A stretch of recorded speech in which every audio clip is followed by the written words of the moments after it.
Alright, stop. Take a breath. If you were in Kentucky in 1993, that breath you just took likely just killed you. You just don't know it yet. Let me explain. In most zombie movies, the apocalypse starts with a bite. But in Project Zomboid, the Knox infection starts like a nasty flu. Then it mutates, and suddenly, just breathing near the wrong person becomes a death sentence. So today I'm going to do a survivability audit of the Knox infection. Not gameplay tips, not a guide, just one question. Could you survive Project Zomboids Knox infection if it happened in real life? And if you've never played Project Zomboid before, just picture the quintessential zombie. Slow and dumb, but dangerous in numbers. Alright, so here's the uncomfortable truth about the Knox infection. Most zombie outbreaks give a simple checklist. Don't get bitten, don't get scratched, avoid contact with infected fluids. Unfortunately, Knox doesn't play like that. This isn't a lore video, but we need to talk about it a little bit. So, it all started on July 4th, 1993. It looked like a bad flu, and it appeared to spread through familiar routes like close contact, scratches, bites, and contaminated fluids. That's why authorities initially treated it as something that could actually be contained. But on July 15th, something happened. The infection mutated, an airborne strain emerged, and containment collapsed almost immediately. That was the moment it stopped being a local outbreak and started becoming a population-level disaster. And here's the part that really sucks. Due to the invisible vector I mentioned earlier, exposure wasn't a choice. You could be the best survivor on the planet, but in this world, the danger could reach you without ever getting bit. All you had to do was breathe, and there was a chance you'd turn into one of the Walking Dead. Clinically, the timeline was unforgiving as well. Infected people could show flu-like symptoms for up to 3 days before death. After that, reanimation happened shortly after. That short window is exactly why things spiraled out of control so fast. And here's an important detail. When the virus went airborne, reports say at least 95% of the border camp survivors and the zone military personnel got sick. That's not a global statistic, but it tells you how hard the second wave hit the very people closest to the response. So don't think that most people could make it out if they're careful, because the odds are absolutely stacked against you from the start. In most zombie fiction, you can at least believe you're safe until you personally make a mistake. Unfortunately, the Knox infection's airborne component works like a test, and most people failed that test. So you could do everything right early and still be in trouble by simply breathing.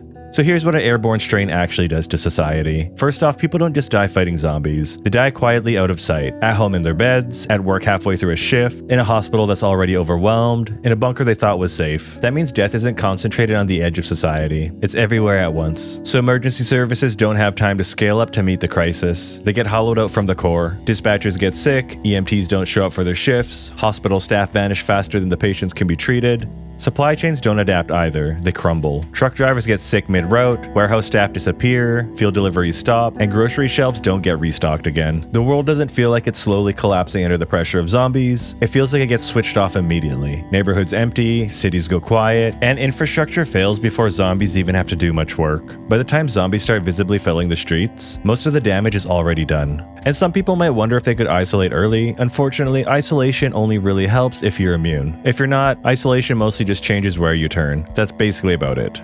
Let's talk about the zombies now, because even if you're immune to the airborne infection, that doesn't mean you're immune to scratches and bites. Alright, so what kind of zombies are we actually dealing with here? Project Zomboid zombies are slow and dumb, but they don't need to be clever. That depends on the settings you're using, of course. For this video, we're going to stick with vanilla settings, so slow zombies. That being said, they win through numbers, relentless pressure, and the fact that one bite can end everything. And in a world gone silent, normal human activity becomes a beacon. A car alarm, a window breaking, a gunshot, shouting, or some asshole flying around in a helicopter drawing a horror to your doorstep.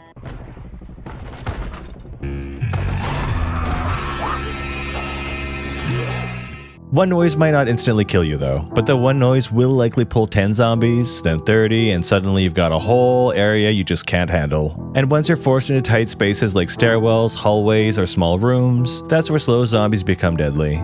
Let's take a closer look at the first couple of days of the Knox infection, because this is where most people are gonna get wiped out. In the video game, during this phase is when the Knox infection started to spiral out of control. Early on, authorities attempted containment. Perimeters went up, movement was restricted, classic zombie apocalypse kind of stuff. And for a brief window, it was being portrayed as containable. Then July 14th and 15th hit. Border camps became crowded and loud, panic concentrated people into the same spaces, noise pulled in large herds, and then containment lines failed under pressure. So why does any of this matter? That failure is your clue for survivability. If organized forces with helicopters, armored vehicles, and layered defenses couldn't hold a perimeter once panic and density set in, that more than likely means for the average person you are absolutely f***ed. Another issue, and this applies to any outbreak really, but it's still worth mentioning, is that early information won't arrive cleanly. It'll arrive in fragments. And what I mean by that is that we'd get messy, conflicting reports. It'll be different for every outbreak, but in the case of the Knox infection, you'd hear rumors of dogs attacking and people blaming them for spreading the virus. You'd also hear the Spiffo meat theory about contaminated beef, misfolded prions, all of that. And in between those rumors, you'd get short, frantic calls cutting in and out. In Project Zomboid, this is where the Knox telecommunication blackouts kick in. Phones go dead, the internet drops, and the NNR radio becomes the only voice left, looping emergency broadcasts into the void. Without clear guidance, people fall back on basic instinct. They rush stores and gas stations, they try to reach family, they flood highways. Those instincts create density, and density is what feeds both the infection and zombies. And the pressure of a crowd will be a nightmare for a lot of places, but hospitals fail in a very specific way. They aren't just crowded locations. They're systems built on constant movement and shared spaces, where people, air, and equipment are always circulating. The injured arrive first. Car crashes from panicked traffic, workplace accidents, and people getting hurt during chaotic runs for supplies. Then you get the second wave,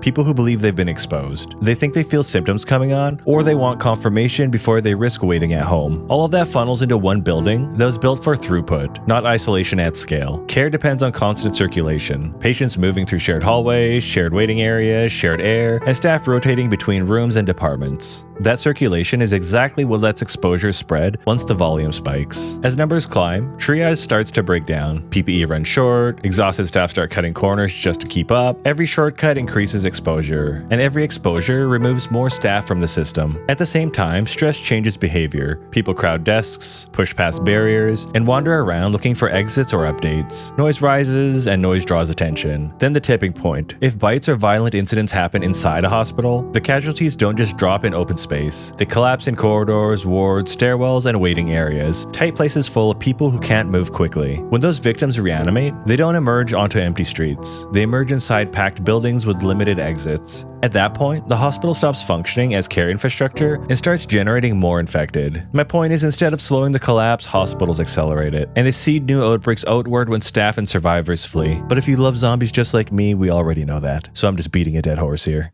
Alright, let's talk about geography and movement. This is also where a lot of people put their faith in the Louisville Military Gate, a massive wall meant to seal off the city and keep everyone safe. It held just long enough for people to believe in it, then it failed in a single night. Once people realized the infection wasn't slowing down, the next instinct is almost universal. Get away from people, put distance between yourself and the chaos, go rural, and lay low. And on the surface, that instinct makes sense. Which is why if the Knox infection were to happen in real life, more than likely a ton of people would try to do this. Lower population density in rural areas can reduce direct zombie encounters, but it also makes survival harder. The further you move from population centers, the harder it becomes to access medical supplies, spare parts, tools, fuel, or anything you can't produce yourself. So rural movement trades one risk for another. You might see fewer zombies, but life becomes even more difficult. And even if you pull off the go rural move and avoid the worst of the crowds, you run into a problem that doesn't care where you live. Infrastructure failing, because modern life depends on systems that only work if enough people keep showing up to maintain them. Once the grid drops, everything reliant on it starts to fail. Refrigerators stop, communication becomes unreliable, lighting disappears at night, repairs stop happening, water stops pumping. That changes how you live immediately. Food storage becomes a problem. Darkness changes how you move. Simple injuries become harder to manage. But water is where it gets really ugly though, because if you live in a town or city, clean water mostly exists as long as treatment pressure and basic maintenance keeps working, along with the pumps. When those start failing, you can't assume the tap is safe anymore, so you're stuck hunting for alternatives, treating what you find, or risking a bad source because you don't have a better option. And if the water is bad, it doesn't just make you sick. It drains energy, slows recovery, and turns every other problem into a heavier lift. And then there's fuel. Fuel isn't sitting there waiting to be used. It's locked behind pumps, transport routes, and access points that become dangerous. Even if fuel exists, getting it pulls you into repeat trips. You go back to the same station, the same routes, and the same choke points because you need the same resource again and again and again. Those repeat trips stack risk over time, and that's what catches up to people. So power, water, and fuel don't just fail. They force you into movement you didn't want, and the movement keeps creating new problems, which brings us to food. Early on, food might not be a huge problem because shelves are still full, warehouses are still stocked, and most homes haven't been emptied yet, but the sense of abundance won't last. Most food sits exactly where everyone knows it is. That means those locations pull people, and people pull zombies. zombies, which means zombies will pull even more zombies. The food exists, but accessing it safely becomes harder with every passing day. And let's not forget that fresh food will inevitably spoil. After that, you rely on shelf-stable supplies like canned goods or dry food. Then other problems start to show up. Salt, vitamins, cooking fuel, basic nutrition. You can keep eating, but staying healthy enough to function becomes a real challenge.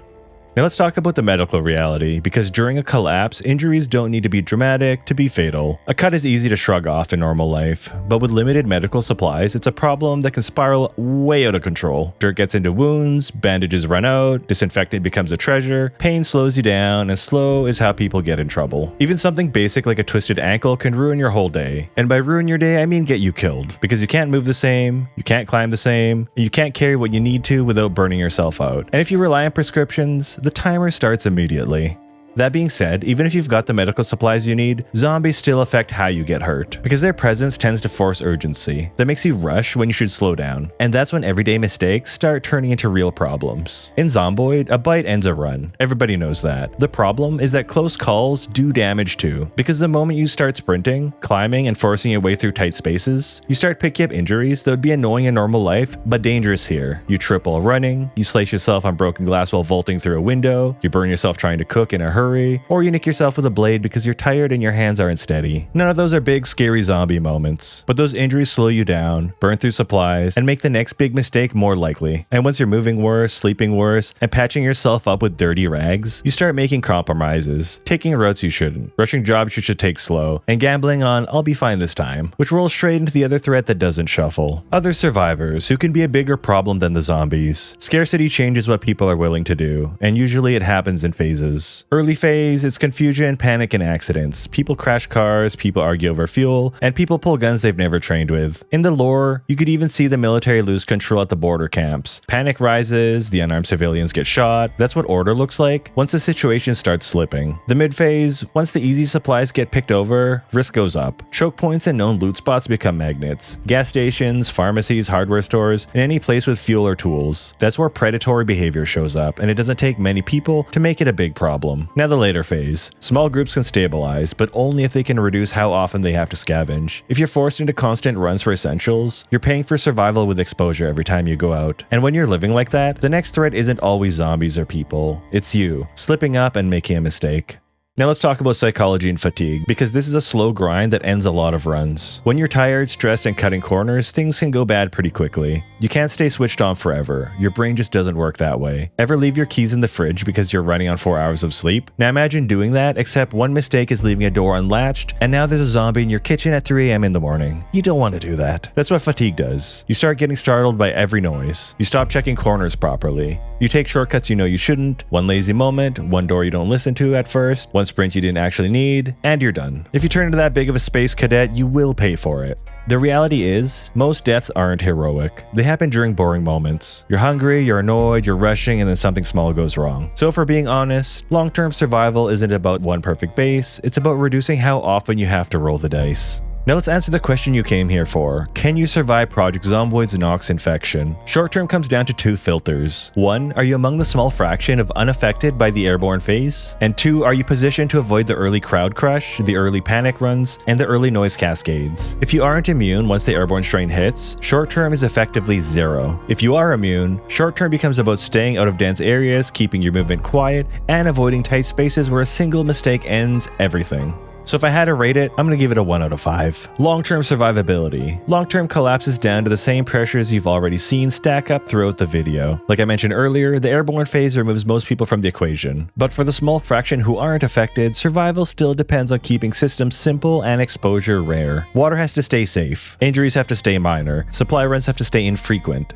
You need to build systems that limit exposure. The moment those runs become routine, risk starts to compound. And zombies don't need to overrun you in one night. They already drift toward places people keep using. Roads, intersections, fuel stops, repair routes, stores. The more often you move through the same spaces, the more likely contact becomes. And remember, most people don't lose in one dramatic moment. They lose when repeated risk finally lines up on the wrong day. And if you're one of the rare few who could make it this far, your skills might be a 5 out of 5. But the Knox Infection doesn't care about your resume. You can play a perfect game and still lose a coin flip. And that's exactly what you're doing every time you have to go outside and make contact with the dead. With that being said, long long-term survivability rating, I'm also giving it a 1 out of 5. If you think my rating is too harsh, just remember how Project Zomboid always starts.